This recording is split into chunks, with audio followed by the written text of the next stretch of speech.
नमो भगवते वासुदेवाय नमः। कृष्णाय वासुदेवाय हरये परमात्मने प्रणतः क्लेशनाशाय गोविंदाय नमो नमः। बोलिए विष्णु भगवान की जय। आप सभी कमेंट में ओम नमो भगवते वासुदेवाय नमः अवश्य लिखिएगा। आइए आज के वीडियो में हम गुरुवार व्रत कथा का श्रवण करेंगे। गुरुवार का दिन भगवान विष्णु को समर्पित होता है। इस दिन विष्णु भगवान के निमित्त व्रत रखा जाता है और केले के वृक्ष की जड़ में पूजन किया जाता है। केले के वृक्ष की जड़ में गुड़, चना और मुनक्के से पूजन किया जाता है और साथ ही हाथ में थोड़ा सा गुड़, चने की दाल और मुनक्का लेकर विष्णु भगवान की व्रत कथा का श्रवण किया जाता है। यदि आप हो सके तो जहाँ पे आपने पूजन किया है केले के वृक्ष का, वहाँ पर बैठकर हो सके तो आप व्रत कथा का श्रवण करें। अगर यह संभव ना हो तो आप घर में विष्णु भगवान की प्रतिमा के सामने एक दीपक जलाकर और वहाँ पर बैठकर हाथ में गुड़, चना व मुनक्का लेकर व्रत कथा का श्रवण करें और साथ ही में हुमकारा अवश्य भरते रहें या मन ही मन में ओम नमो भगवते वासुदेवाय मंत्र का जाप करते रहें। आइए अब विष्णु भगवान का स्मरण करते हुए इस व्रत कथा का श्रवण करते हैं और अपने जीवन को धन्य बनाते हैं। यह व्रत सभी मनोकामनाओं को पूर्ण करने वाला व्रत है। अब कथा की ओर चलते हैं। बृहस्पतिवार व्रत कथा। प्राचीन समय की बात है। एक नगर में एक बड़ा व्यापारी रहता था। वह जहाजों में माल लदवाकर दूसरे देशों में भेजा करता था। वह जिस प्रकार अधिक धन कमाता था उसी प्रकार जी खोलकर दान भी किया करता था। परंतु उसकी पत्नी अत्यंत कंजूस थी। वह किसी को भी एक भी दमड़ी नहीं देने देती थी। एक बार सेठ जब दूसरे देश व्यापार करने गया तो पीछे से बृहस्पति देव ने साधु वेश में उसकी पत्नी से भिक्षा मांगी। व्यापारी की पत्नी बृहस्पति देव से बोली, हे साधु महाराज, मैं इस दान और पुण्य से तंग आ गई हूँ। आप कोई ऐसा उपाय बतलाएं जिससे मेरा सारा धन वैभव नष्ट हो जाए और मैं आराम से रह सकूं। मैं यह धन लूटता हुआ नहीं देख सकती। बृहस्पति देव ने कहा, हे देवी, तुम बड़ी विचित्र हो। संतान और धन से कोई दुखी होता है। अगर अधिक धन है तो इसे शुभ कार्यों में लगाओ। कुंवारी कन्याओं का विवाह करवाओ। विद्यालय और बाग बगीचों का निर्माण कराओ। ऐसे पुण्य कार्य करने से तुम्हारा लोक परलोक सार्थक हो सकता है। परंतु साधु की इन बातों से व्यापारी की पत्नी को खुशी नहीं हुई। उसने कहा, मुझे ऐसे धन की आवश्यकता नहीं है जिसे मैं दान करती फिरूं। तब बृहस्पति देव बोले, यदि तुम्हारी ऐसी इच्छा है तो तुम एक उपाय करना। 7 बृहस्पतिवार को घर को गोबर से लीपना। अपने केसों को पीली मिट्टी से धोना। केसों को धोते समय स्नान करना। व्यापारी से हजामत बनाने को कहना। भोजन में मांस मदिरा खाना। कपड़े अपने घर धोना। ऐसा करने से तुम्हारा सारा धन नष्ट हो जाएगा। इतना कहकर बृहस्पति देव अंतर ध्यान हो गए। व्यापारी की पत्नी ने बृहस्पति देव के कहे अनुसार 7 बृहस्पतिवार वैसा ही करने का मन ही मन निश्चय किया। उसने बृहस्पतिवार को ऐसा करना शुरू कर दिया। केवल 3 बृहस्पतिवार बीते थे कि उसकी समस्त धन संपत्ति नष्ट हो गई और वह परलोक सिधार गई। जब व्यापारी वापस आया तो उसने देखा कि उसका सब कुछ नष्ट हो चुका है। उस व्यापारी ने अपनी पुत्री को सांत्वना दी और दूसरे नगर में जाकर बस गया। वह वहाँ जंगल से लकड़ी काट कर लाता और शहर में बेचता। इस तरह वह अपना जीवन व्यतीत करने लगा। एक दिन उसकी पुत्री ने दही खाने की इच्छा प्रकट की, लेकिन व्यापारी के पास दही खरीदने के पैसे नहीं थे। वह अपनी पुत्री को आश्वासन देकर जंगल में लकड़ी काटने चला गया। वहाँ एक वृक्ष के नीचे बैठ अपनी पूर्व दशा पर विचार कर रोने लगा। उस दिन बृहस्पतिवार था। तभी वहाँ बृहस्पति देव साधु के रूप में सेठ के पास आए और बोले, हे मनुष्य, तो इस जंगल में किस चिंता में बैठा है? तब व्यापारी बोला, हे महाराज, आप सब कुछ जानते हैं। इतना कहकर व्यापारी अपनी कहानी सुनाकर रो पड़ा। बृहस्पति देव बोले, देखो बेटा, तुम्हारी पत्नी ने बृहस्पति देव का अपमान किया था, इसी कारण तुम्हारा यह हाल हुआ है। लेकिन अब तुम किसी प्रकार की चिंता मत करो। तुम गुरुवार के दिन बृहस्पति देव का पाठ करो। 2 पैसे के चने और गुड़ को लेकर जल के लोटे में शक्कर डालकर वह अमृत और प्रसाद अपने परिवार के सदस्यों और कथा सुनने वालों में बांट दो। स्वयं भी प्रसाद और चरणामृत लो। भगवान तुम्हारा अवश्य कल्याण करेंगे। साधु की बात सुनकर व्यापारी बोला, महाराज, मुझे तो इतना भी नहीं बचता कि मैं अपनी पुत्री को दही लाकर दे सकूं। इस पर साधु जी बोले, तुम लकड़ियां शहर में बेचने जाना। तुम्हें लकड़ियों के दाम पहले से 4 गुने मिलेंगे, जिससे तुम्हारे सारे कार्य सिद्ध हो जाएंगे। उसने लकड़ियां काटी और शहर में बेचने के लिए चल पड़ा। उसकी लकड़ियां अच्छे दाम में बिक गई, जिससे उसने अपनी पुत्री के लिए दही लिया और गुरुवार की कथा हेतु चना गुड़ लेकर कथा की और प्रसाद बांटकर स्वयं भी खाया। उसी दिन से उसकी सभी कठिनाइयां दूर होने लगी, परंतु अगले बृहस्पतिवार को वह कथा करना भूल गया। अगले दिन वहां के एक राजा ने एक बड़े यज्ञ का आयोजन कर पूरे नगर के लोगों के लिए भोज का आयोजन किया। राजा की आज्ञा अनुसार पूरा नगर राजा के महल में भोज करने लगा।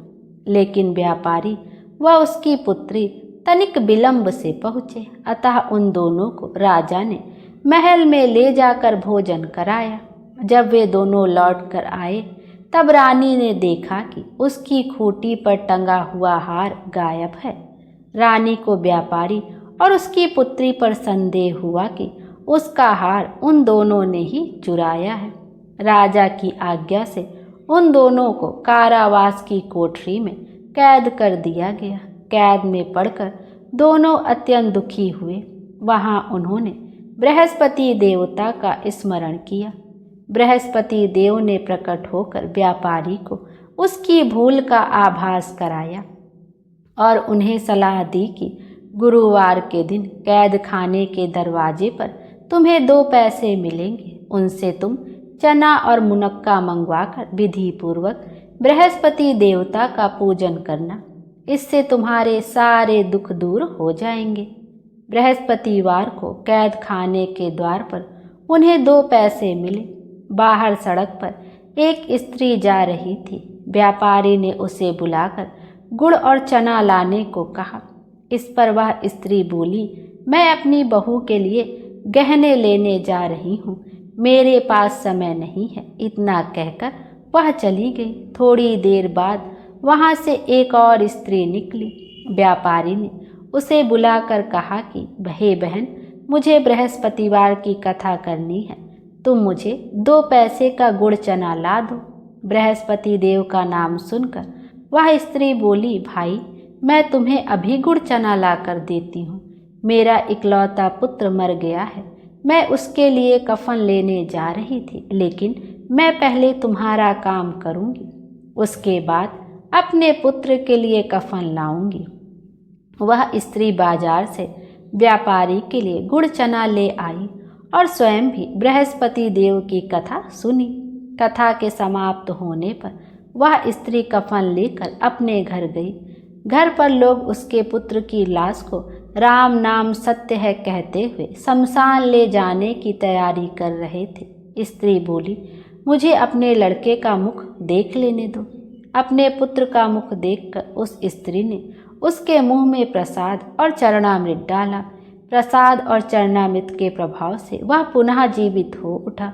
पहली स्त्री जिसने बृहस्पति देव का निरादर किया था, वह जब अपने पुत्र के विवाह हेतु पुत्र वधू के लिए गहने लेकर लौटी और जैसे ही उसका पुत्र घोड़ी पर बैठकर निकला, वैसे ही घोड़ी ने ऐसी उछाल मारी कि वह घोड़ी से गिरकर मर गया। यह देख स्त्री रो रो कर बृहस्पति देव से क्षमा याचना करने लगी। उस स्त्री की याचना से बृहस्पति देव साधु वेश में वहां पहुंचकर कहने लगे, हे देवी, तुम्हें अधिक विलाप करने की आवश्यकता नहीं है। यह बृहस्पति देव का अनादर करने के कारण हुआ है। तुम वापस जाकर मेरे भक्त से क्षमा मांगकर कथा सुनो, तभी तुम्हारी मनोकामना पूर्ण होगी। जेल में जाकर उस स्त्री ने व्यापारी से माफ़ी मांगी और कथा सुनी। कथा के उपरांत वह प्रसाद और चरणामृत लेकर अपने घर वापस गई। घर आकर उसने चरणामृत अपने मृत पुत्र के मुख में डाला। चरणामृत के प्रभाव से उसका पुत्र भी जीवित हो उठा। उसी रात बृहस्पति देव राजा के सपने में आए और बोले, हे राजन, तूने जिस व्यापारी और उसकी पुत्री को जेल में कैद रखा है वह बिल्कुल निर्दोष है। तुम्हारी रानी का हार वहीं खूंटी पर टंगा है। दिन निकला तो राजा रानी ने हार खूंटी पर लटका हुआ देखा। राजा ने उस व्यापारी और उसकी पुत्री को रिहा कर दिया और उन्हें आधा राज्य देकर उसकी पुत्री का विवाह उच्च कुल में करवाकर दहेज में हीरे जवाहरात दिए। बोलिए विष्णु भगवान की जय, बृहस्पति देव की जय। बृहस्पतिवार व्रत कथा यहीं पर समाप्त होती है।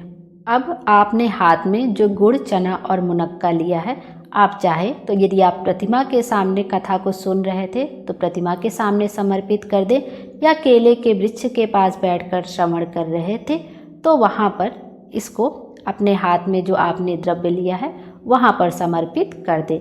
उसके बाद भगवान विष्णु की आरती कर लें। आइए अब बृहस्पति देव की आरती करते हैं। आप घी की बाती से भी आरती कर सकते हैं और कपूर से भी आरती कर सकते हैं। आइए अब आरती का श्रवण करते हैं। ओम जय बृहस्पति देवा, जय बृहस्पति देवा, छिन छिन भोग लगाऊं कदली फल मेवा। ओम जय बृहस्पति देवा, तुम पूर्ण परमात्मा, तुम अंतर्यामी, जगत पिता जगदीश्वर, तुम सबके स्वामी।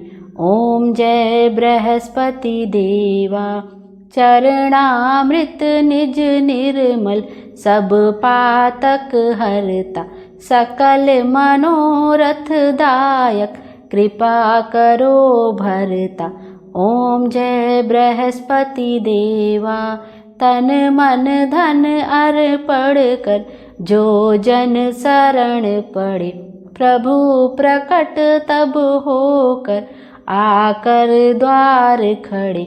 ओम जय बृहस्पति देवा, दीन दयाल दयानिधि, भक्तन हितकारी, पाप दोष सब हरता, भव बंधन हारी। ओम जय बृहस्पति देवा, सकल मनोरथ दायक, सब संशय तारो, विषय विकार मिटाओ, संतन सुखकारी। ओम जय बृहस्पति देवा, जो कोई आरती तेरी प्रेम सहित गावे, ज्येष्ठानंद बंद सो निश्चय पावे। ओम जय बृहस्पति देवा, स्वामी जय बृहस्पति देवा, छिन छिन भोग लगाऊं कदली फल मेवा। ओम जय बृहस्पति देवा। बोलिए बृहस्पति देव की जय, विष्णु भगवान की जय। विष्णु भगवान हम सब की मनोकामना पूर्ण करें, हमारे जीवन को खुशियों से भर दे। Thank you.